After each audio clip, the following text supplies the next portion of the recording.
2021 വലിയ വിജയം നേടി തുടർഭരണം നേടി പിണറായി വിജയൻ സർക്കാർ വീണ്ടും അധികാരത്തിൽ വരുമ്പോൾ അതുവരെ ഉണ്ടായിരുന്ന മുഴുവൻ മന്ത്രിമാരെയും മാറ്റി പുതിയൊരു ടീമിനെ കൊണ്ടുവരുന്നു.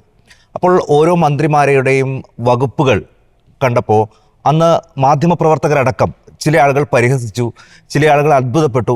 എങ്ങനെയാണ് ഈ വിദ്യാഭ്യാസ തൊഴിൽ വകുപ്പൊക്കെ ഇദ്ദേഹത്തെ ഏൽപ്പിക്കുന്നതെന്ന്. പക്ഷേ അതേ ആളുകളെ കൊണ്ട് ഈ മന്ത്രിസഭയിലെ ഏറ്റവും മികച്ച മന്ത്രി ആര് എന്ന് ചോദിച്ച വി ശിവൻകുട്ടിയോളം ഹീറോയിസം ഈ മന്ത്രിസഭയിൽ ആരും കാണിച്ചിട്ടില്ല എന്ന് ഞാൻ നിസ്സംശയം പറയും. കാരണം അതെ, മാറ്റി പറയിപ്പിച്ചു. അത് ഒരുപക്ഷെ ഈ മന്ത്രിസഭയിൽ പല കഴിവുകളുള്ള ആളുകളൊക്കെ ഉണ്ടാവും. പക്ഷേ ഈ സമയത്ത് ഇതിപ്പോൾ സർക്കാർ തീരാൻ പോവുകയാണ്, ഇലക്ഷൻ വരാൻ പോവുകയാണ്. ഈ സമയത്ത് നമ്മളൊരു പ്രോഗ്രസ് കാർഡ് ഇറക്കുകയാണെങ്കിൽ അതിൽ മുൻപന്തിയിൽ നിൽക്കുന്ന ഒരു പേര് അത് വി ശിവൻകുട്ടി തന്നെയായിരിക്കും. അത് അദ്ദേഹം കാണിച്ചിട്ടുള്ള ഒരു നേതൃമികവ് നമുക്ക് അങ്ങനെ തന്നെ പറയണം. ഒരു അഡ്മിനിസ്ട്രേറ്റർ എന്ന നിലയിൽ വി ശിവൻകുട്ടി കഴിഞ്ഞ 5 വർഷക്കാലം അദ്ദേഹത്തിന് ഏൽപ്പിച്ചു കൊടുത്ത ദൗത്യം, അത് വിദ്യാഭ്യാസ വകുപ്പ് എന്ന ഏറ്റവും പ്രധാനപ്പെട്ട വകുപ്പ് വി ശിവൻകുട്ടിയെ ഏൽപ്പിച്ച് അതിൽ അദ്ദേഹം പുലർത്തിയിട്ടുള്ള 5 വർഷം കൊണ്ട് അദ്ദേഹം ഉണ്ടാക്കിയിട്ടുള്ള ഒരു ഇമേജ് എന്നുള്ളത് നമുക്ക് പറഞ്ഞറിയിക്കാൻ കഴിയാത്ത ഒരിതാണ്. കാരണം ഇതിനു മുൻപ് ഒരുപാട് വിദ്യാഭ്യാസ മന്ത്രിമാരെ നമ്മൾ കണ്ടിട്ടുണ്ടല്ലേ. പാഠപുസ്തകം എന്തുകൊണ്ട് എത്തിയില്ല എന്ന് ചോദിക്കുമ്പോൾ ഓണം നേരത്തെ എന്ന് പറഞ്ഞു വിദ്യാഭ്യാസ മന്ത്രി പോലും ഉണ്ടായിരുന്ന ഒരു നാട്ടിലാണ് സ്കൂൾ വെക്കേഷൻ സമയത്ത് തന്നെ അടുത്ത വർഷത്തേക്കുള്ള പുസ്തകം കയ്യിലെത്തിച്ചു കൊടുത്തൊരു വിദ്യാഭ്യാസ മന്ത്രി. കുട്ടികളെക്കുറിച്ച് അല്ലെങ്കിൽ കുട്ടികളുടെ മനസ്സിൽ എന്താണ് എന്ന് അവരെക്കാൾ നന്നായി ചിന്തിക്കുന്ന ഒരു മന്ത്രി. നോക്കൂ, കുട്ടികളുടെ ബാഗിൻ്റെ ഭാരം കുറയ്ക്കണം എന്ന് പറഞ്ഞൊരു വിദ്യാഭ്യാസ മന്ത്രി. വിനോദയാത്രയ്ക്ക് നമ്മളൊക്കെ പഠിക്കുന്ന സമയത്ത് നമ്മുടെ കൂട്ടുകാരിൽ പലരും അല്ലെങ്കിൽ നമ്മൾ തന്നെ ഒരുപക്ഷെ കയ്യിൽ പണമില്ലാത്തത് കൊണ്ട് വിനോദയാത്രയ്ക്ക് പോകാതെ സങ്കടപ്പെട്ടിരുന്ന കാലം.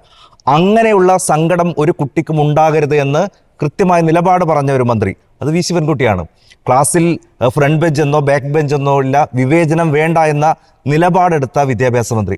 അങ്ങനെയുള്ള ഒരു വിദ്യാഭ്യാസ മന്ത്രി, അങ്ങനെയുള്ള ഒട്ടേറെ പരിഷ്കാരങ്ങൾ, അതായത് ഞാൻ പറയുന്നത് വിദ്യാഭ്യാസ രംഗത്ത് വലിയ മാറ്റങ്ങൾ, അത് ലോകോത്തര നിലവാരത്തിൽ, അതെ, ജനറൽ ന്യൂട്രൽ യൂണിഫോം, ലോകോത്തര നിലവാരത്തിലുള്ള സൗകര്യങ്ങൾ ഒരുക്കുന്നതോടൊപ്പം ഏറ്റവും അടിത്തട്ടിൽ ഒരു കുട്ടിയുടെ മനസ്സിൽ എന്താണ് എന്ന് മനസ്സിലാക്കി ഇടപെട്ട ഒരു മന്ത്രി. അതുകൊണ്ടാണ് മന്ത്രി അപ്പൂപ്പൻ എന്ന് കുട്ടികളൊക്കെ ഈ അവസാന കാലത്ത് അല്ലെങ്കിൽ ഈ അദ്ദേഹത്തിൻ്റെ മന്ത്രി കാലത്ത് അദ്ദേഹത്തെ വിളിക്കാനുള്ള ഒരു പ്രധാനപ്പെട്ട കാരണവും അത് തന്നെയാണ്.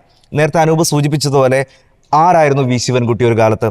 അന്ന് ശിവൻകുട്ടി എന്ന് പറയുന്നത് വിദ്യാഭ്യാസ SFI തൊട്ട് SFIയുടെ ഒക്കെ ഏറ്റവും തീഷ്ണമായ സമരമുഖത്ത് നല്ല രീതിയിൽ കൊടുത്തും വളർന്ന ഒരു നേതാവാണ് തിരുവനന്തപുരത്ത് വി ശിവൻകുട്ടി എന്നത്. അങ്ങനെയാണ് വി ശിവൻകുട്ടി അണ്ണൻ എന്നുള്ള ഒരു പേരിൽ തിരുവനന്തപുരത്ത് ആകെ നിറഞ്ഞു നിന്ന ഒരിത്. തിരുവനന്തപുരത്ത് എന്ത് കാര്യമുണ്ടെങ്കിലും ശിവൻകുട്ടി അണ്ണനെ പോയി കണ്ടാൽ തൊട്ടുടനെ അവരുടെ മുന്നിൽ നേതാവായി മുണ്ടും മടക്കി കുത്തി ശിവൻകുട്ടി അണ്ണൻ വരും. അതാണ് തിരുവനന്തപുരത്തുകാർക്ക് വി ശിവൻകുട്ടി എന്ന നേതാവിനെ കുറിച്ചുള്ള ചിത്രം.